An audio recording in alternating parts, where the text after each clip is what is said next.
Tiger opener Soumya সরকার আজ যেই কাজ করেছেন তা রীতিমতো অবাক করবে আপনাকে।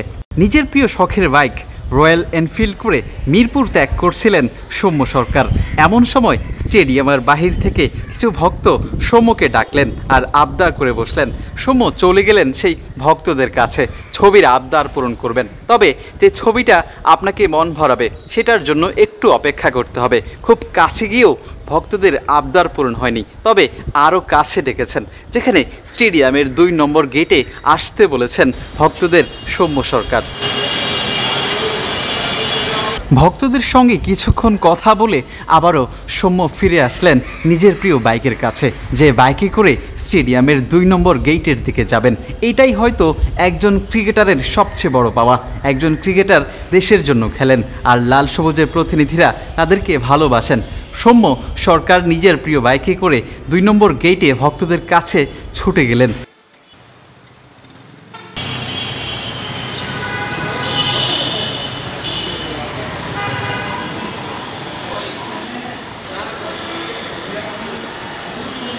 এই সেই মাহেন্দ্রক্ষণ, যে মুহূর্তের জন্য আপনি অপেক্ষা করেছিলেন।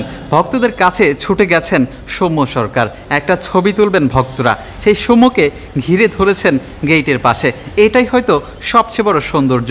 ক্রিকেটারদের কাছে সবচেয়ে মূল্যবান তার ভক্তরা, এবং সৌম্য সরকার তাদের কথা রেখেছেন, তাদের আবদার পূরণ করেছেন।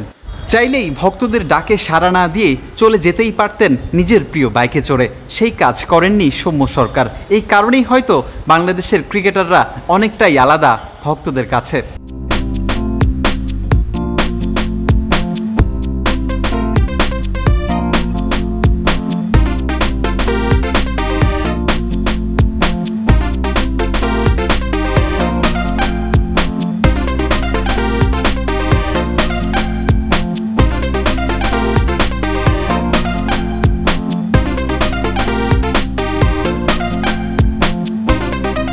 ওয়ালটন এখন দেশের সীমানা পেরিয়ে পৌঁছে গিয়েছে 50টিরও বেশি দেশে।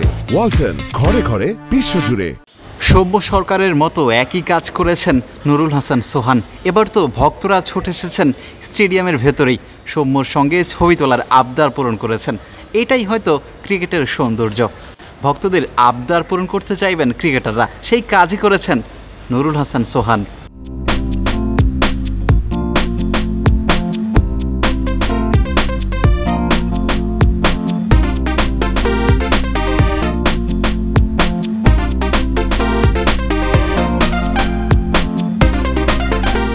মিরপুর হোম অফ ক্রিকেট থেকে বিলাল হোসেন শিমুল, ক্রিকেট 97।